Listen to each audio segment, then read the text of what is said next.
அந்த நாகமணியை தேடி போக வேண்டாம்னு சொன்னோம். அவன்தான் எங்களை வற்புறுத்தி கூட்டிக்கிட்டு போனா. அப்பாவையும் அம்மாவையும் கொன்னது கூட அவன்தான். எவ்வளவு சுலபமா சொல்லிட்ட, விட்டுடுன்னு. உன்னைக்கும் என் அப்பா அம்மாவை இதே மாதிரி தானே எல்லாருமா சேர்ந்து கொன்னீங்க.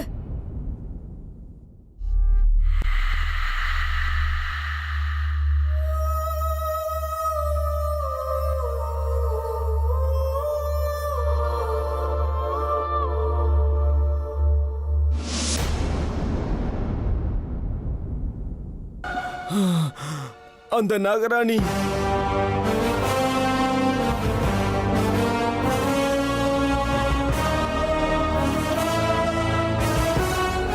சொல்லு ரமேஷ், அந்த நாகராணி யாரு? பாக்க எப்படி இருப்பா? அமிர்தா, அர்ஜுன், அமிர்தா, அர்ஜுன் பார்த்து ஜாக்கிரதை. அமிர்தா, காப்பாத்துங்க. அர்ஜுன் அமிர்தா பத்தி நீ ஒன்னும் கவலைப்படாத, நாங்க பாத்துக்கிறோம். அந்த நாகராணி யாருன்னு சொல்லு.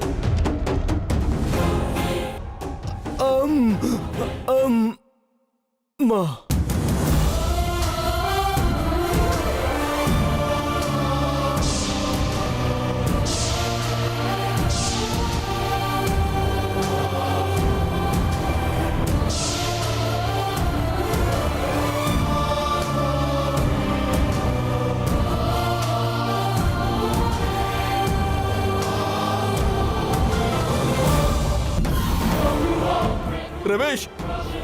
ரமேஷ், ரமேஷ் அண்ணா, நம்ம ரமேஷ்.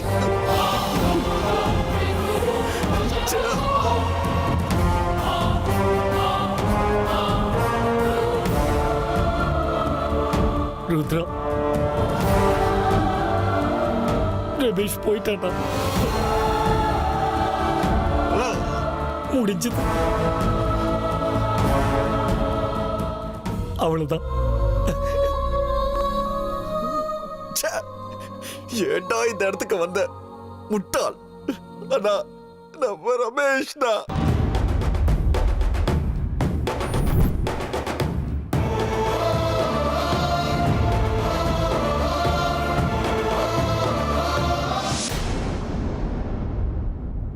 ஓ, வந்துட்டாரு போல இருக்கே.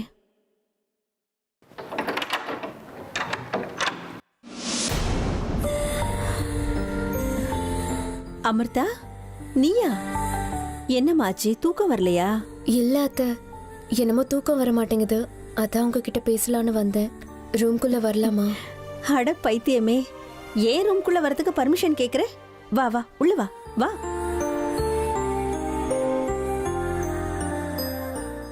அத்தை, மாமா எங்க? உங்க மாமாவை கேக்குறியா? ஏதோ வேலை இருக்குன்னு வெளியில கிளம்பி போயிருக்காரு. இன்னும் வரலம்மா.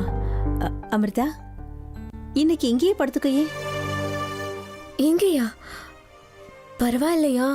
உங்களுக்கு ஒன்றும் தொந்தரவு இருக்காது? ஏன் மருமக ஏ ரூம்ல தூங்குறதுல எனக்கு என்னம்மா தொந்தரவு?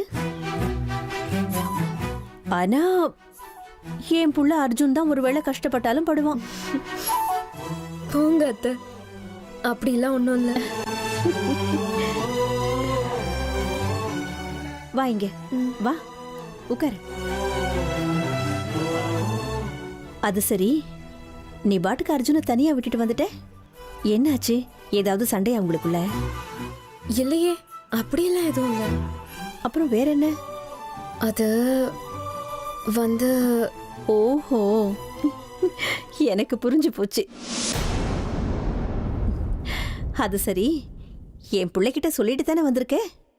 அப்புறம் தேவையில்லாம என் புள்ள ஏன் மேல கோச்சுக்க போறாமா?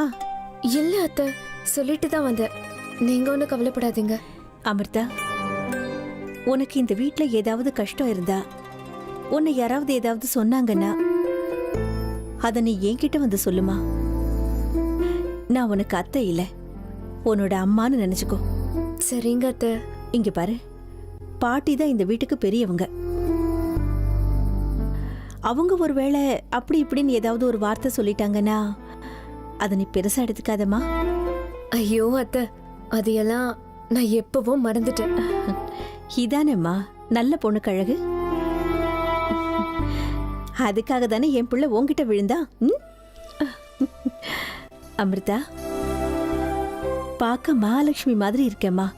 என் கண்ணை பட்டுடும் போல இருக்கு. இரு, உனக்கு திருஷ்டி கழிக்கிறேன். ம். அது சரி, இன்னும் 3 நாளைக்கு என் புள்ள உன்னை விட்டுட்டு எப்படி இருக்க போறான்?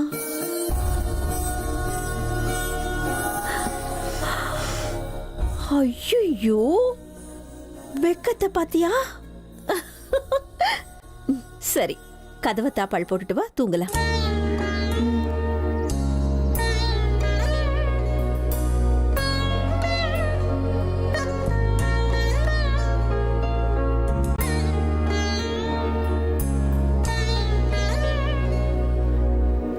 வாமா, படுத்துக்கோ.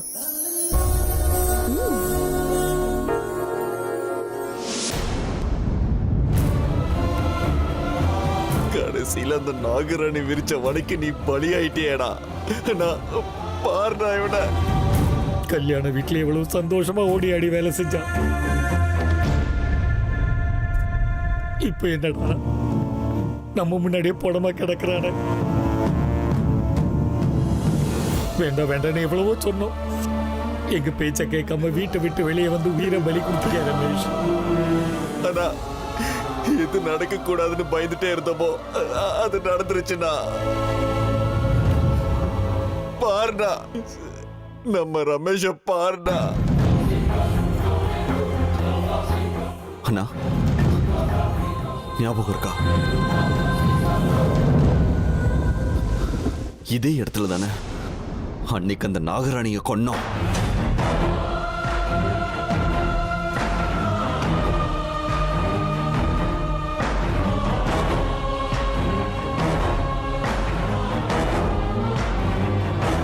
ஆமா ருத்ரா, இன்னைக்கு அதே இடத்துல அந்த நாகராணி நம்ம ரமேஷ கொன்னு இருக்கானா பாருனா.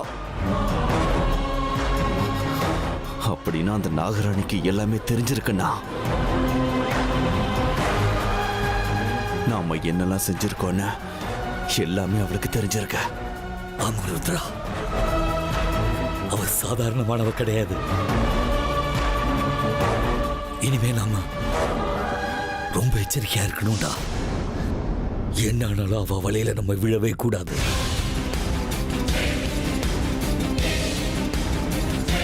நம்மள மாதிரி வேஷம் போட்டு நம்மளையே கொல்றா அவ. இத பத்தி நாம பாபா கிட்ட பேசிக்கலாம்னா, ஆனா இப்ப ரமேஷுக்கு செய்ய வேண்டிய கடமையை செஞ்சாகணும். வானா, முதல்ல ரமேஷ் இங்க இருந்து எடுத்து போயிடலாம்.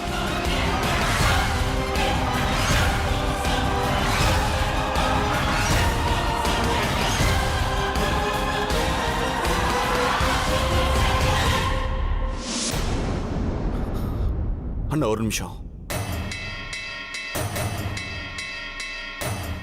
இங்க பாரு. இது வளையல் விழுந்திருக்க. ஏதோ வளையல் இல்லடா, இது அவ வளையலா தான் இருக்கணும்.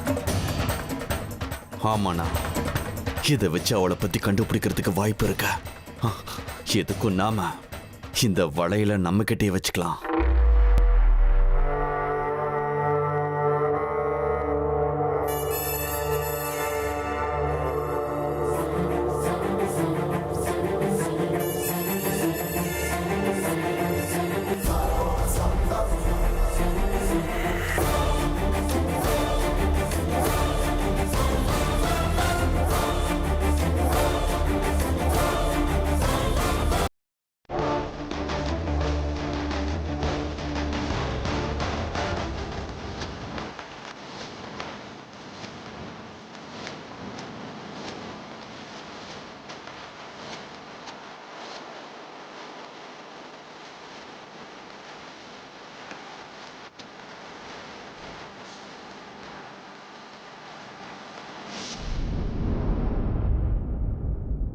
ருத்ரா,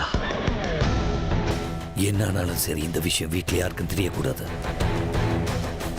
நாகராணியால தான் ரமேஷ் சத்தாங்கிற விஷயம் வீட்டில் தெரிஞ்சா வீட்டுல பெரிய பிரளயமே ஏற்பட்டுடும். என்ன பண்றது? எதையாவது சொல்லி மேனேஜ் பண்ணிக்கலாம்.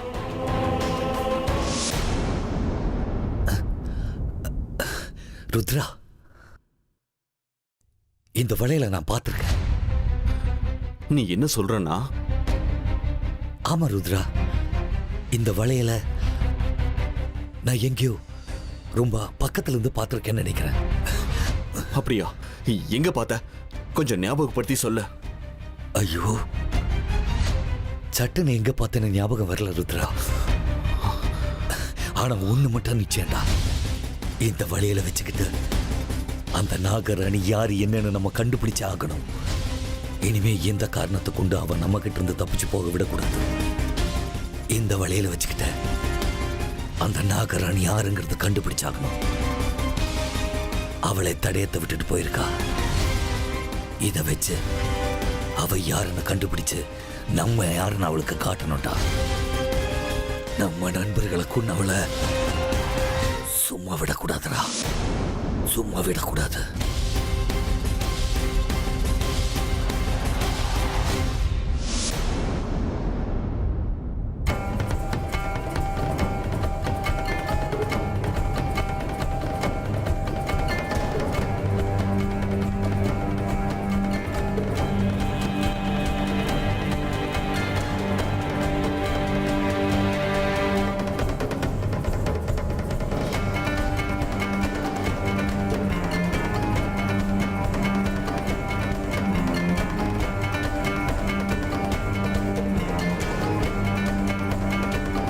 விஷ்ணுவும் ருத்ராவும் ராத்திரி போனவங்க விடிஞ்சு இவ்வளவு நேரமாகியும் வரலையே.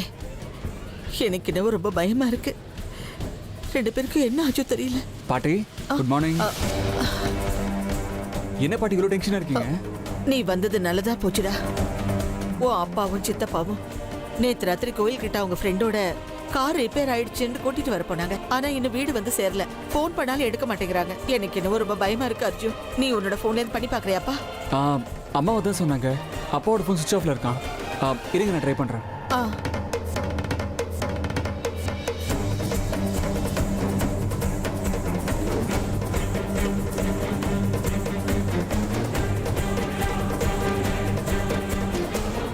இல்ல பாட்டி, ஃபோன் இன்னும் சுவிட்ச் ஆஃப்ல தான் இருக்கு. ஐயோ கடவுளே, இவங்க ரெண்டு பேரும் எங்க போனாங்க, என்னாச்சுன்னு எப்படி நான் தெரிஞ்சுக்கிறது? சரி வாங்க பாட்டி, அந்த கோவில் எங்க இருக்குன்னு உங்களுக்கு தெரியும்ல, ரெண்டு பேரும் போய் பார்த்துட்டு வரலாம். வேண்டாம் அர்ஜுன், நீ வீட்டை விட்டு எங்கேயும் வெளியே போக வேண்டாம். இன்னும் கொஞ்ச நேரம் வெயிட் பண்ணி பார்க்கலாம். இதைத்தான் நானும் எதிர்பார்த்தேன். பயத்துல இருக்கிற உங்களோட முகங்கள் எனக்கு ஆனந்தத்தை கொடுக்குது. பார்த்துக்கிட்டே இருங்க. இனிமே இந்த வீட்ல இப்படிப்பட்ட பயந்து போன முகங்கள், வார்த்தைகள் திரும்ப திரும்ப தொடர்ந்துகிட்டே இருக்கும். இனிமே காத்திருக்க முடியாது பாட்டி. வாங்க, என்ன நடந்தாலும் நான் பாத்துக்கிறேன் பாட்டி. வாங்க. அம்மா,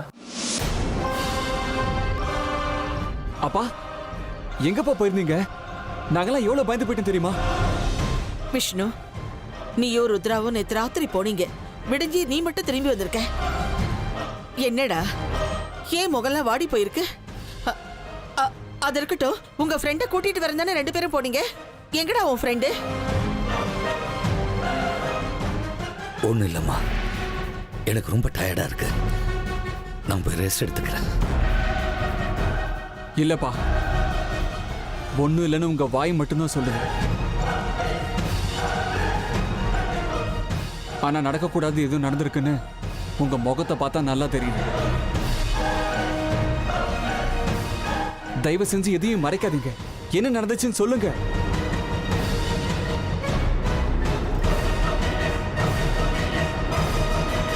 அம்மா, அது நம்ம ரமேஷ் செத்துட்டாமா?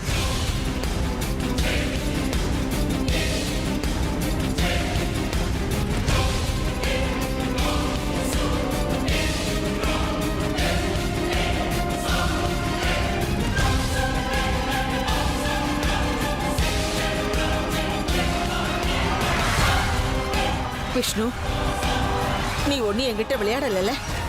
நேத்து ராத்திரி அவன் கார் ரிப்பேர் ஆயிடுச்சு, போய் அவனை வீட்டுக்கு கூட்டிட்டு வரேன்னு சொல்லிட்டு தானே போனீங்க. இப்ப என்னடான்னா அவன் செத்துட்டான்னு வந்து சொல்றியேடா. என்னடா இதெல்லாம்? ராத்திரி ரமேஷ் கார் ஆக்சிடென்ட் ஆயிடுச்சாமா.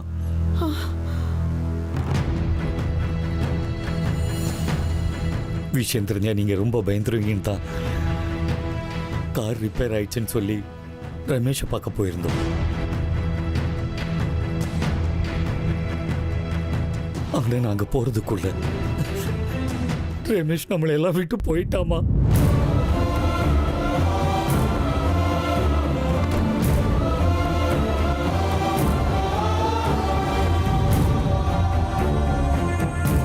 அப்பா மனசு தேத்திக்கோங்கப்பா. ரமேஷ் அங்கிளுக்கு இப்படி நடந்திருக்க கூடாது. தயவு செஞ்சு மனசை தேத்திக்கோங்கப்பா. வாங்க உள்ள போலாம்.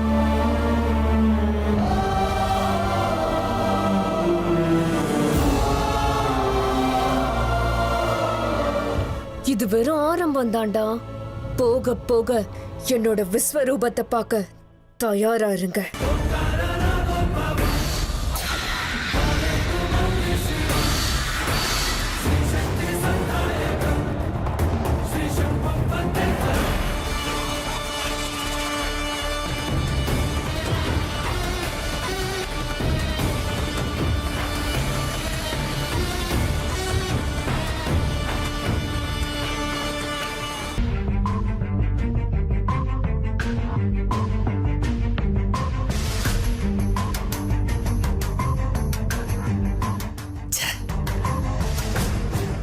இதெல்லாம் கெட்ட கனவா இருக்க கூடாது. அநியாயமா ரமேஷ் எல்லாரையும் விட்டு போயிட்டானு இல்ல, அந்த நாகராணி அம்மா வேஷத்துல வந்து அவனை கூட்டிட்டு போயிருக்காள. இதெல்லாம் எப்படி நடக்கும்? எல்லாரும் வீட்டுல தான் இருந்தோம். எங்க யாருக்குமே தெரியாம அது எப்படி கூட்டிட்டு போவா?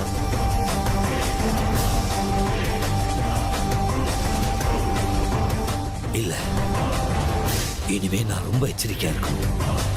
நாகராணி எந்த உருவத்திலையும் வரலாம். இனிமே உடம்பெல்லாம் கண்ணா இருக்கணும்.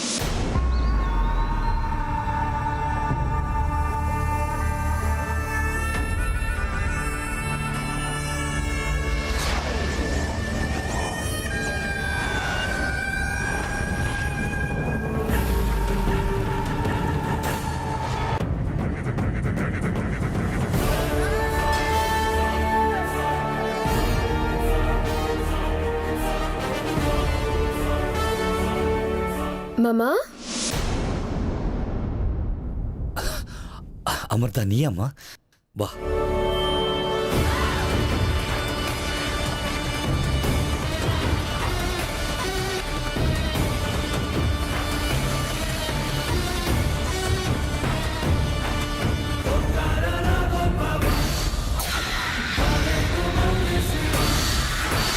விஷயம் கேள்விப்பட்டேன். ரொம்ப வருத்தமா இருக்கு மாமா. பாவம் ரமேஷ் அங்கிள் எங்க கல்யாணத்துல எவ்வளவு கலகலன்னு இருந்தாரு. பெருசா ஒன்னும் வயசாயிடல, அதுக்குள்ள இப்படி ஆயிடுச்சு. உண்மைதான் அமிர்தா. அவன் எங்களுக்கு ஃப்ரெண்டுங்கிறத விட இந்த குடும்பத்துல ஒருத்தனா இருந்தான். எனக்கு கூட பிறந்த தம்பி இழந்த மாதிரி இருக்குமா? ஆமா மாமா, உங்க வேதனை எனக்கு நல்லா புரியுது. ஆனா எனக்கு ஒரு சந்தேகம். உங்க ஃப்ரெண்ட் ரமேஷ் அங்கிள் சிவன் கோவிலுக்கு போனாருன்னு பாட்டி சொன்னாங்க. ஆனா நீங்க என்னடானா அவருக்கு ஆக்சிடென்ட் ஆகி செத்துட்டாருன்னு சொல்றீங்க. ஆமாம்மா, ஏன்? அதுல சிவன் கோவிலுக்கு போறவரு ஆக்சிடென்ட் ஆகி சாகிறதுக்கு வாய்ப்பே இல்லையே. என்னம்மா நீ இப்படி சொல்ற? இல்ல, சிவன் கோவிலுக்கு போறவங்களுக்கு ஆக்சிடென்ட் ஆகக்கூடாதுன்னு சட்டம் தான் இருக்கா? அப்படி இல்ல மாமா. ராத்திரி அவர் போனது துர்காபுரத்துல இருக்கிற சிவன் கோவிலுக்குன்னு பாட்டி சொல்லிட்டு இருந்தாங்க. அங்க சுத்தி இருக்கிற பகுதியில வேற கோவில் இருக்கிற மாதிரி தெரியலையே. துர்காபுரத்துல இருக்கிற சிவன் கோவிலை சுத்தி வெறும் காடு தானே இருக்கு. அங்க ராத்திரி நேரத்துல வேற எந்த விதமான வண்டியும் போகாது. அப்படி இருக்கும்போது அவர் போன கார் எப்படி ஆக்சிடென்ட் ஆக முடியும்?